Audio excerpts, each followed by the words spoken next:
Hello all of you. Now let's see a very simple chapter, accounts and records. बहुत ही simple है, उसको एक बार पढ़ने का है. Every assessee has to maintain certain accounts and certain records. बहुत ही simple रहता है, इसमें कुछ भी एक्सप्लेन करने का नहीं है. ओके, क्वेश्चन आए तो एक आध 2 या 4 मार्क का क्वेश्चन आ सकता है. So let's see. सेक्शन 35 कहता है कि every registered person shall keep and maintain at his principal place of business, as mentioned in the certificate of registration, a true and correct account. पूरा और सही account maintain करना है. किस चीज का? ऑफ प्रोडक्शन और manufacture of goods if you are a manufacturer. Then inward and outward supply of goods और सर्विसेज और बोथ. ये तो सबके लिए है, चाहे आप ट्रेडर हो या मैन्युफैक्चरर हो या सर्विस प्रोवाइडर हो मेरे जैसे. We have to maintain the accounts of inward and outward supplies. तो इनवर्ड सप्लाईज जिसके ऊपर अपन क्रेडिट्स लेंगे आईटीसी, और आउटवर्ड सप्लाई जिस पे जीएसटी निकालेंगे, तो उसके पूरे रिकॉर्ड्स अपने पास रहने चाहिए. Then stock of goods, input tax credit availed, पूरा क्रेडिट रजिस्टर ही रहेगा हमारे पास. Then output tax payable and paid, and such other particulars as may be prescribed by the rules. Provided that where more than one place of business is specified in the certificate of registration, यानी additional places भी अगर है उसके अंदर, then accounts relating to each place of business shall be kept at such place of business. यानी हमारे branches है एक ही स्टेट के अंदर जिसका रजिस्ट्रेशन अलग से नहीं है, रजिस्ट्रेशन एक ही है लेकिन उसमें एडिशनल प्लेसेस करके मेंशन है, तो उनके भी अकाउंट्स उन जगह पे मेंटेन होने चाहिए. Provided further that the registered person may keep and maintain such accounts and other particulars in electronic form in such manner as may be prescribed. Electronic form यानी कंप्यूटराइज्ड अकाउंटिंग भी allowed है, as per the rules होना चाहिए. Then every owner or operator of warehouse, owner or operator of warehouse, godown or such other place used for storage of goods, and every transporter, irrespective of whether he is a registered person or not, shall maintain records of the consignor, consignee and other relevant details of the goods in such manner as may be prescribed. तो जो तुम्हारे ये है transporter लोग रहते हैं, उनको भी पूरा रिकॉर्ड मेंटेन करना है. कौन कंसाइनर था, कौन कंसाइनी था, कौन से गुड्स गए, कहां से कहां गए, ये पूरे रिकॉर्ड्स उनको भी मेंटेन करना है for the audit trail purpose. Then the commissioner may notify a class of taxable persons to maintain additional accounts or documents for such purpose as may be specified therein. यानी कुछ लोगों को और additional documents भी prescribe किए जा सकते हैं, कमिश्नर करेगा. And where the commissioner considers that any class of taxable person is not in a position to keep and maintain accounts in accordance with provisions of this section, he may, for reasons to be recorded in writing, permit such class of taxable persons to maintain accounts in such manner as may be prescribed. ये गरीब लोगों के लिए कि पूरे accounts or documents maintain करने के लिए जो कॉस्ट लगता है, they may not be able to incur that cost. गरीब लोग हैं तो उनके लिए कुछ अलग से सिंपल अकाउंट्स प्रिस्क्राइब किए जा सकते हैं. Then comes the important one. Every registered person whose turnover during the financial year exceeds the prescribed limit, जो रूल्स में है, shall get his accounts audited by a chartered accountant or a cost accountant also, and other records and shall submit a copy of the audited annual accounts, the reconciliation statement prescribed under subsection 2 of 44 जो बाद में देखेंगे अपन, and such other documents in such form and manner as may be prescribed. And in short, prescribed documents. Then a proviso has been inserted by the Amendment Act of 2018 which says that nothing contained in this subsection shall apply to any department of the central government or a state government or a local authority whose books of accounts are subject to audit by Comptroller and Auditor General of India or an auditor appointed for auditing the accounts of local authorities under any law for the timing in force. So if CNAG is already conducting the audit, or in case of local authorities some auditor has been appointed by those local authorities, then that will suffice. You don't need to appoint another auditor under this section. Okay, simple. And last में लिखा है कि subject to provisions of clause H of subsection 5 of 17, where the registered person fails to account for the goods or services or both in accordance with provisions of subsection 1, the proper officer shall determine the amount of tax. यानी अगर proper accounting नहीं है तो officer will determine the amount of tax payable and then you have to pay the tax. तो वो भी simple है. Section 17 तो हमने पढ़ा ही था. फिर उसके रूल्स दिए देखो, वेरी सिंपल, कि every registered person shall keep and maintain, in addition to particulars mentioned in section 35, a true and correct account of the goods or service imported or exported or the supplies attracting payment of tax on reverse charge along with relevant documents. In section 35 में तो देखा ही अपन ने क्या क्या लिखा है. उसके अलावा ये भी मेंटेन करना है. इम्पोर्ट एक्सपोर्ट के जो डॉक्यूमेंट्स है वो, एंड रिवर्स चार्ज में जहां अपन लायबल होते हैं टैक्स पे करने के, वो भी record, along with the relevant documents including invoices, bills of supply, exempt के केस में bills of supply होता है, delivery challans, credit notes, debit notes, receipt vouchers, payment vouchers and refund vouchers. ये सब हमने last chapter में पढ़े. Different types of documents that we maintain. Then every registered person other than person paying tax under section 10 यानी composition scheme, उसको exclude किया है, shall maintain accounts of stock in respect of goods received and supplied by him, and such account shall contain particulars of opening balance. In stock के लिए बात कर रहा है, stock account, opening balance, receipt, supply, goods lost, stolen, destroyed, written off or disposed of by way of gift or sample, and the balance of stock including raw material, finished goods, scrap and wastage thereof. Raw material कितना था, कितना है, कितना आया, कितना गया, कितना ये तरीकों से गया, लॉस हो गया, स्टोलन यानी किसी ने लेकर गया, चुरा के ले गया, डिस्ट्रॉय हो गया, रिटर्न ऑफ, डिस्पोज ऑफ, या सैंपल गिफ्ट में बांट दिया अपन ने, ये सारी डिटेल्स अपने को मेंटेन करना है स्टॉक रिकॉर्ड के अंदर.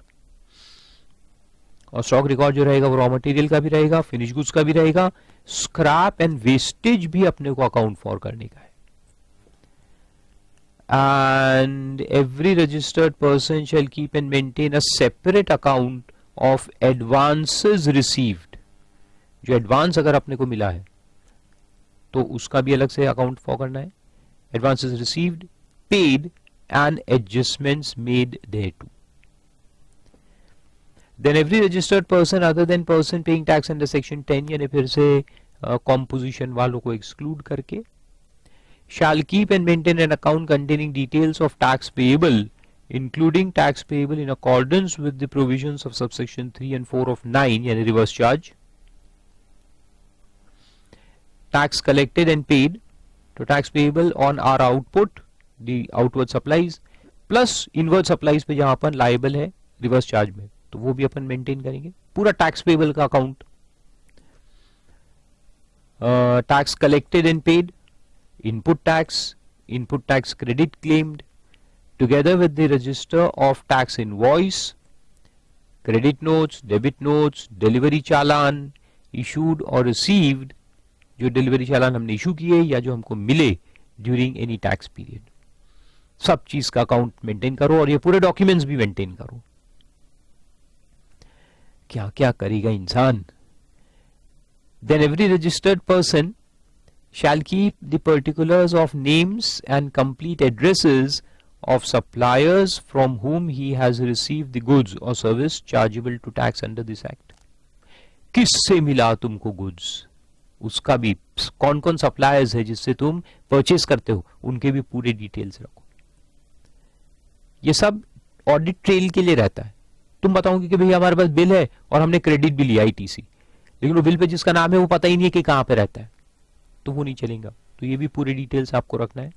Name and complete address of suppliers, then names and complete address of the persons to whom he has supplied goods or services were required under the provisions of this chapter. जहां हमने supply किया है ना, हमारे buyers कौन है, हमने किन लोगों को बेचा है, उसके नाम एड्रेस सब लिख के रखो. And complete address of the premises where goods are stored by him, including goods stored during transit along with the particulars of stock stored therein. यानी हम वेयर हाउस वगैरह में अगर हमारे गुड्स रखते हैं तो उसका भी पूरा डिटेल्स रखने का है. Then if any taxable goods are found to be stored in any place other than those under सब रूल 5, सब रूल 5 में हमने लिखा है, अकाउंट फॉर किया है कि हमारे ये वेयर हाउस में भी गुड्स होता है, वो वेयर हाउस में भी होता है, तो सबके अकाउंट्स है. और अगर हमारे गुड्स और कहीं पर निकले, कहीं पे पाए गए, पकड़े गए, तो फिर क्या होगा देखो.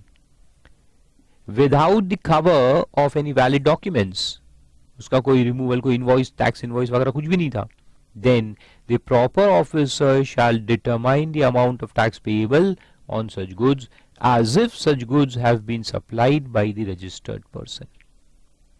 यानी इसका अगर कोई डॉक्यूमेंट्स नहीं है और कुछ कहीं पर पकड़े गए तो ऐसा मान लेंगे कि deem to be supplied, deem supply, हालांकि सेल हुआ नहीं है लेकिन deem supply, hence you will be liable to pay GST.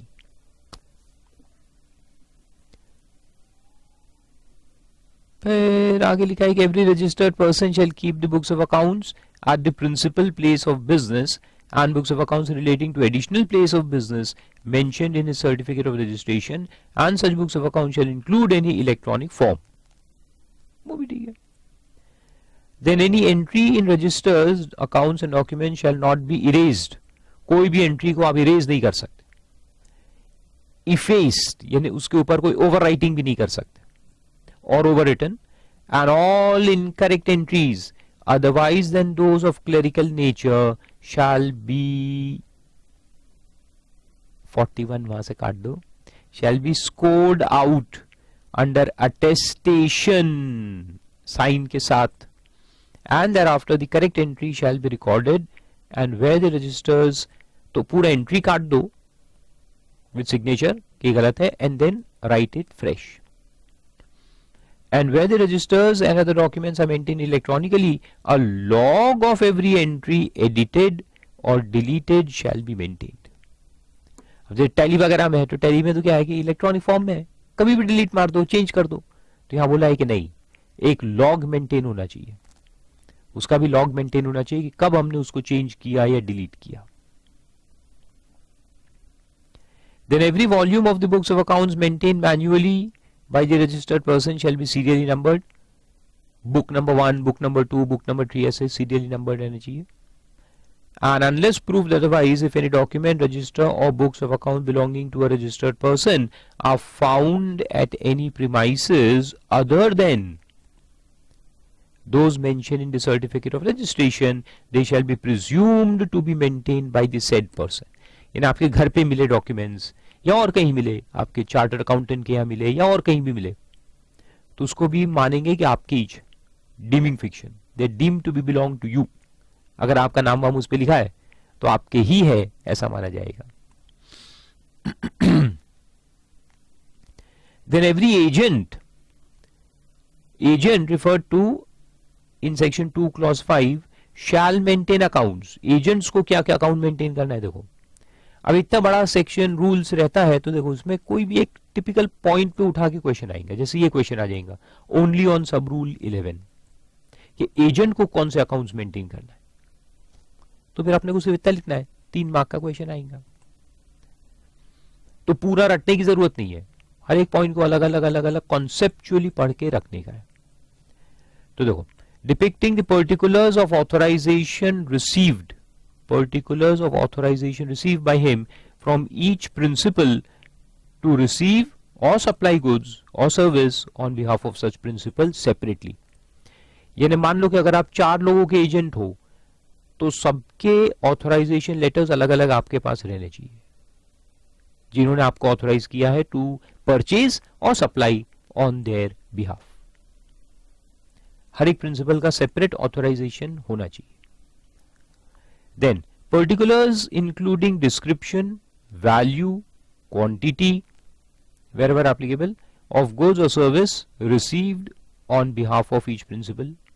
अगर आप बाइंग एजेंट हो तो किस किस प्रिंसिपल के बिहाफ में कितना कितना गुड्स आया उसका पूरा रिकॉर्ड रहना चाहिए.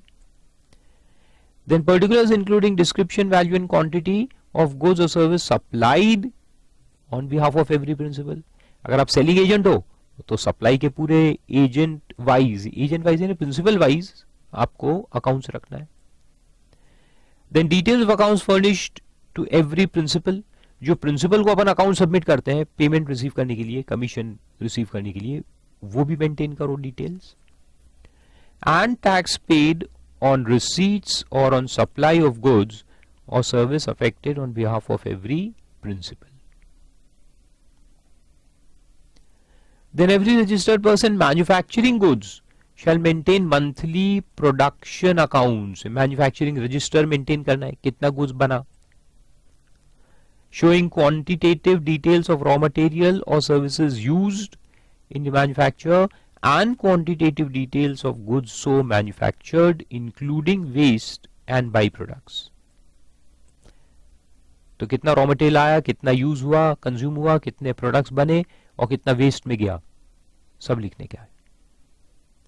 यानी basically the manufacturing register. Then every registered person supplying services shall maintain the account showing quantitative details of goods used in the provision of service, details of input services utilized and the services supplied. कौन से input goods आए, input services I और हमने कौन सी output service supply की, ये record maintain करना है. फिर आया वर्क कॉन्ट्रैक्टर. तो देखो कोई भी एक पॉइंट पे उठा के क्वेश्चन पूछेगा.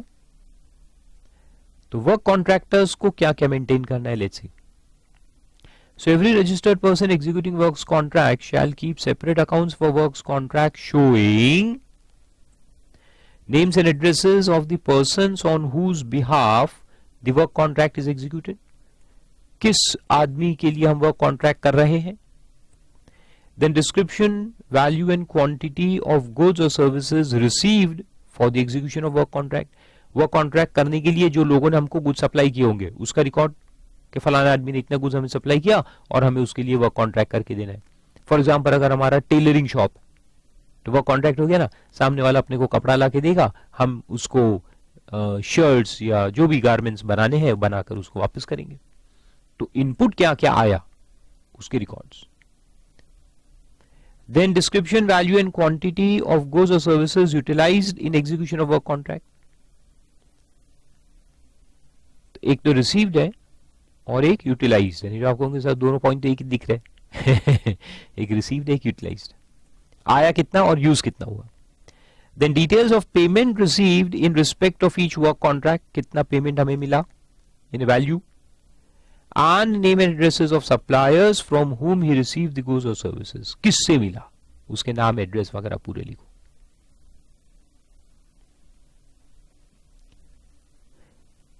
कभी कभी तो क्या होता है कि जिसके लिए हम वर्क कॉन्ट्रैक्ट करें वो और जो सप्लायर है वो सेम रहता है, लेकिन कभी कभी अलग भी हो सकता है.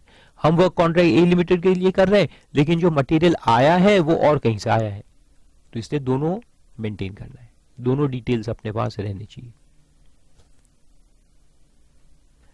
फिर 15 में लिखा है कि records under the provisions of this chapter may be maintain in electronic form and the records maintain shall be authenticated by digital signature. Digital signature से उसको ऑथेंटिकेट करना है. Then accounts maintain by the registered person together with all the invoices, bills, credit and debit notes and delivery challans related to stock, deliveries, inward supply and outward supply shall be preserved for the period as provided in section 36 and shall. तो provided in section 36 अभी कुछ लिखा नहीं है, वो notification में आता है कि कितने साल आपको मेंटेन करना है. And shall, where such accounts and documents are maintained manually, be kept at every related place of business mentioned in the certificate of registration and shall be accessible at every related place of business where such accounts and documents are maintained digitally. अगर digitally है तो सब जगह पे available भी होनी चाहिए. Database आपका कहीं पर भी हो सकता है डेटाबेस सेंट्रलाइज्ड हो, लेकिन ब्रांच को भी अगर अकाउंट्स निकालना है तो निकाल सकता है. Digitally they should be available. at all places. Then any person having custody over the goods in the capacity of a carrier यानी transporter or a clearing and forwarding agent, import में आता है, for delivery or dispatch thereof to a recipient on behalf of the registered person shall maintain true and correct records in respect of such goods handled by him on behalf of such registered person and shall produce the details thereof as and when required by the proper officer. तो transporter की जिम्मेदारी है कि सारे records रखे, consignor, consignee, goods कौन सा था, कहाँ गया, क्या नहीं, और प्रॉपर ऑफिसर जब भी ये इंफॉर्मेशन डिमांड करेगा तो उसको देने का है. तो मैंने कहा था ना ये सब जो पूरा लिंक है, कहाँ से गुड्स गया, कौन कैरियर था, कैरियर का रिकॉर्ड रहेगा, कितने गुड्स आए, कहाँ पहुंचाया उसने, कंसाइनर कौन था, कंसाइनी कौन. तो इससे क्या है कि गवर्नमेंट जो ऑफिसर है वो पता लगा सकते हैं कि गुड्स जो सेल हुआ वो वाकई में वहां पहुंचा क्या, कम ज्यादा तो नहीं हुआ, क्रेडिट का मिस यूटिलाइजेशन तो नहीं हुआ. ये सब बातों को चेक करने के काम में आता है. एंड लास्ट में लिखा है कि every registered person shall on demand produce the books of accounts which he has required to maintain under the law for the time being in force. यानी पूरे रिकॉर्ड्स जो उसने मेंटेन करके रखे हैं ये ऑफिसर के डिमांड करने पर देने पड़ेंगे फॉर इंस्पेक्शन. फिर इलेक्ट्रॉनिक रिकॉर्ड के बारे में क्या बोलता है देखो. Proper electronic backup of record shall be maintained and preserved in such manner that in the event of destruction of such records due to accident or natural causes, virus घुस गया computer में और अपना रिकॉर्ड डिस्ट्रॉय हो गया, the information can be restored within a reasonable period of time. तो आपको backup लेके रखने का है, ठीक है, सारा डेटा, इलेक्ट्रॉनिक डेटा बैकअप में होना चाहिए so that it can be restored. Secondly, the registered person maintaining electronic records shall produce on demand the relevant records or documents duly authenticated by him in hard copy or in electronic readable format. अगर officer बुलाएगा तो उसको या तो hard copy भी दो या फिर readable format में दे दो. Then where the accounts and records are stored electronically by any registered person, he shall on demand provide the details of such files, passwords of such files, अगर password protected है तो password भी देना पड़ेगा officer को, and explanation for codes used. Code यानी जो programming code है तुम्हारा वो किस तरह से लिखा गया है वो भी अगर पूछे तो तुमको देना पड़ेगा. Where necessary for access and any other information which is required for such access along with a sample copy in print form of the information stored in such files. कौन से डेटाबेस में तुम्हारे फील्ड्स है, क्या क्या information तुम store करते हो, इसका एक सैंपल कॉपी निकाल के ऑफिसर को देना पड़ेगा. फिर उसके बाद में रूल 58 है, records to be maintain by owner और ऑपरेटर ऑफ गोडाउन और वेयरहाउस एंड ट्रांसपोर्टर्स. जो लोग गोडाउन रखते हैं जिसमें गुड्स स्टोर किया जाएगा, या वेयरहाउस, वो भी सेम है, godown and warehouse, and transporters जो ट्रांसपोर्ट करेंगे गुड्स को एक जगह से दूसरी जगह, तो उनको क्या क्या रिकॉर्ड्स रखना है, लेट्स सी. तो उसमें लिखता है कि every person required to maintain records and accounts in accordance with the provisions of 35(2) if not already registered under the act shall submit the details. if not already registered under the act, अगर वो registered नहीं है, shall submit details regarding his business electronically on the common portal in form ENR1 either directly or through a facilitation center. ये सब तो आपको लिखने की जरूरत नहीं है. Upon validation of the details furnished, a unique enrollment number shall be generated and communicated to the said person. Okay, तो अगर ये लोग ऑलरेडी रजिस्टर्ड नहीं है तो उनको ये फॉलो करना है. Then for the purpose of chapter 16 of these rules, उससे आपको कोई मतलब नहीं है. A transporter who is registered in more than one state, transporter who is registered in more than one state or union territory having the same PAN, he may apply for a unique common enrollment number by submitting details in form ENR2. ठीक है, क्योंकि अलग अलग registration numbers होंगे ना उसके पास, तो वो एक कॉमन नंबर भी ले सकता है, unique common number, using any one of his GST identification numbers. अब उसके पास इतने सारे नंबर्स है क्योंकि ट्रांसपोर्टर है, तो अलग अलग स्टेट में रजिस्टर्ड है, हर स्टेट में अलग नंबर होगा, तो वो एक यूनिक कॉमन एनरोलमेंट नंबर के लिए अप्लाई कर सकता है कोई भी रजिस्ट्रेशन के through. And upon validation of the details furnished, a unique common enrollment number shall be generated and communicated to the said transporter. Provided that where the said transporter has obtained a unique common enrollment number, he shall not be eligible to use any of the GSTIN for the purpose of this said chapter. यानी basically ये वो जो movement of goods है ना, अपन देखेंगे आगे, ई way bill भी कहते हैं उसमें, तो उसके लिए फिर उसको ये जो आइडेंटिफिकेशन नंबर उसको मिल गया है कॉमन वाला, यही वो यूज़ करेगा हर जगह पे. फिर वो GSTIN नंबर्स जो उसके है हर एक स्टेट के, वो यूज़ नहीं करेगा.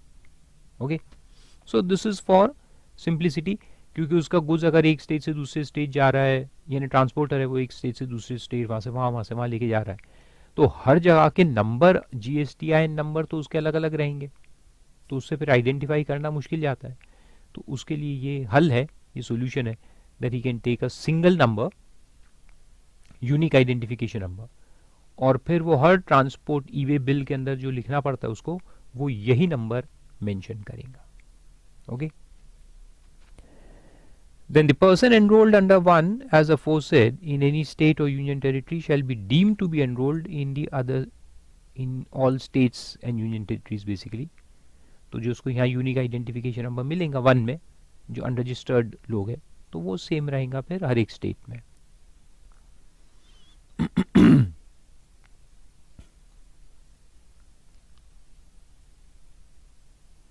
And every person who is enrolled under sub-rule 1 shall where required amend the details furnished under ENR 1 electronically on the common portal either directly or through a facilitation center. यानी आगे चल के उसमें amendment करना है वो भी कर सकता है. ये सब सिंपल पॉइंट्स, इस पे कोई क्वेश्चन क्या पूछेंगे, इस पे कोई मतलब नहीं है. And subject to rule 56, any person engaged in the business of transporting goods shall maintain records of goods transported. Obviously उसको रिकॉर्ड तो मेंटेन करना है. रूल 56 हमने देखा था रिकॉर्ड मेंटेनेंस, तो सब्जेक्ट टू दैट रूल उसको रिकॉर्ड्स मेंटेन करना ही है. Of goods transported, delivered and goods stored in transit by him along with the GSTIN number of the registered consignor and consignee for each of the branches. हर एक branch जहाँ जहाँ भी उसके है सबके रिकॉर्ड्स मेंटेन करेगा. And every owner or operator of a warehouse or godown shall maintain books of accounts with respect to the period for which the particular goods remain in that warehouse or the godown, including the particulars relating to dispatch, movement, receipt and disposal of the goods. यानी कहाँ से आया, कितने time हमारे यहाँ रहा और यहाँ से कहाँ गया, ये सारी डिटेल्स मेंटेन करना है ऑब्वियसली. और आखिरी में लिखता है कि ओनर और the operator of the godown shall store the goods in such manner as they may be identified item wise and owner wise and shall facilitate any physical verification or inspection by the officer on demand. Obviously officer आके उसके godown को check करना चाहता है तो कर सकता है ना. और आइटम वाइज और ओनर वाइज उसको सेग्रीगेट करके रखने का है. That is also simple stock records maintain करना है.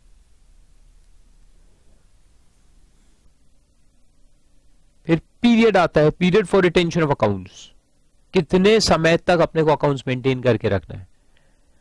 तो उसमें लिखा है देखो 36 में कि every registered person required to keep and maintain the books of accounts or documents in accordance with provisions of section 35(1) shall retain the same until the expiry of 72 months. 72 months तक के लिए अपने को रखने का है, यानी 6 साल. 72 months means 6 years. From the due date of furnishing the annual return for the year pertaining to such accounts and records. अब देखो 6 साल भी कहां से गिनेंगे, 6 साल कहां से गिनेंगे, from the date of furnishing annual return. जैसे अभी 17-18 है तो 17-18 का जो एनुअल रिटर्न का ड्यू डेट होगा, नॉर्मली दिसंबर रहता है, तो दिसंबर 18 आएगा. दिसंबर 18 के बाद 6 साल तक उनको मेंटेन करना है. ईयर एंडिंग के बाद 6 साल नहीं, एनुअल रिटर्न का जो ड्यू डेट होता है वहां से